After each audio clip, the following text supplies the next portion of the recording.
This is CW Iowa Live.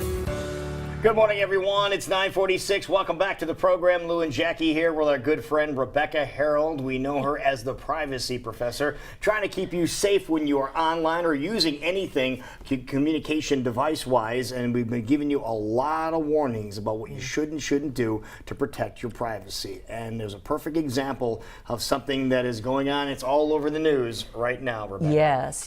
Yesterday I saw where Lindsey Vonn was suing a site for posting some naked photos of her and her ex-boyfriend, Tiger Woods. And it was like, oh, this is a terrible invasion of privacy.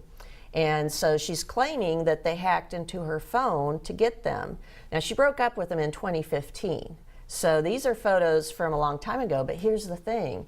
The site says, well, we didn't hack into your phone. We found them in other places on the internet, and we just, gathered them up and posted them there because we thought people would be interested in seeing them, right? Right. So when I saw this, I thought, this is a good time of the year to remind people about what to be careful about with your phone, with the photos you're taking, with the videos you're taking, because like in her case, we don't know if somebody hacked into her phone, or maybe it was stored, those photos were stored up in the cloud because she automatically synced her phone to cloud storage and they automatically went up there and then the cloud was hacked. And somebody got into that. It could have been that.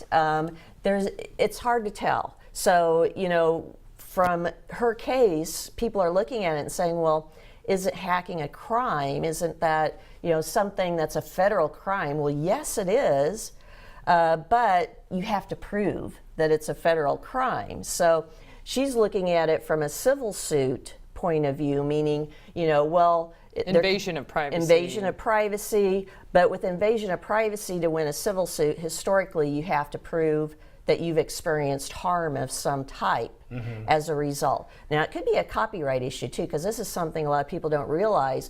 When you create your own photos, your own art and images, there's generally an automatic copyright that you get because you're the one that created it. So there are some people that are going after other sites for that.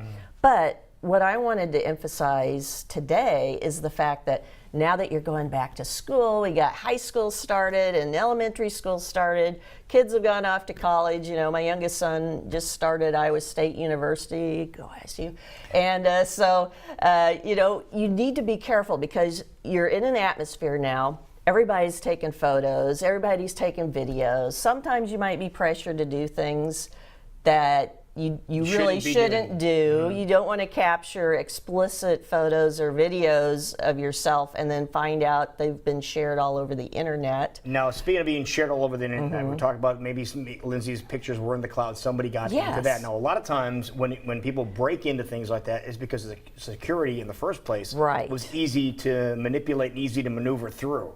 Exactly. And a lot of people might use the same 000 for your password. Oh, gosh. Again, we're going to go back to the most basic thing when it comes to security. Well, and to your point earlier about being in the cloud, always remember, once you put something on the internet, it's always going to be on the internet. And by that we mean, if people can get to something, they can make a copy of it. So if it's been up on the internet, even for a fraction of a second, we see this with tweets, right? People put out tweets and they're like, oh, I'm going to delete it. But by that time, somebody's already grabbed people have grabbed it.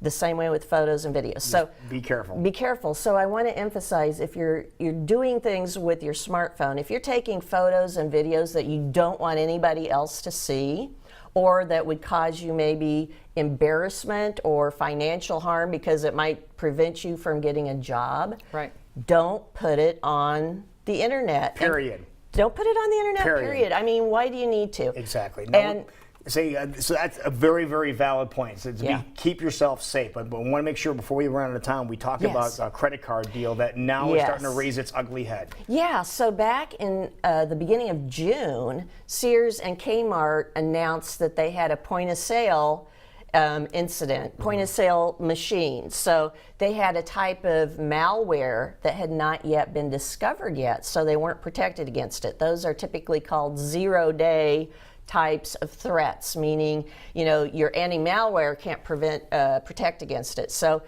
they had some folks who broke in and took the credit cards. Well, some people are just now finding out about it.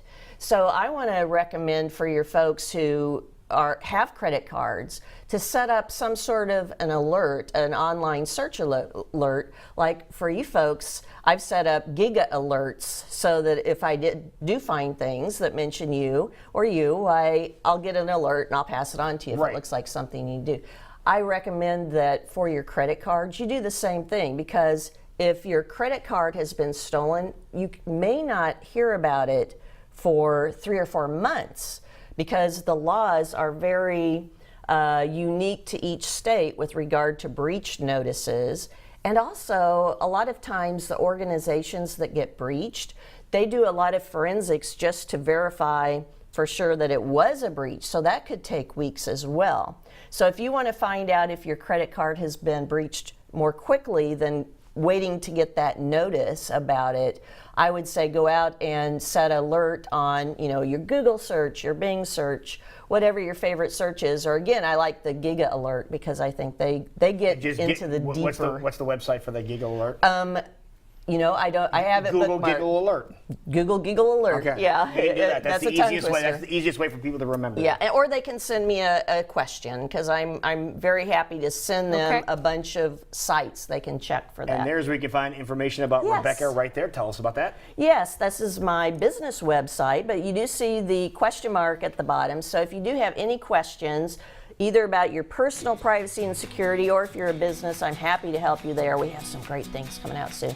But click on the question mark and just send me the question, and I'll be happy to answer it, because I do like to hear from everyone with your questions, because that helps me to know what people are interested in and keep on top of things. Perfect. Great to see you. Thank you very much. Thank you.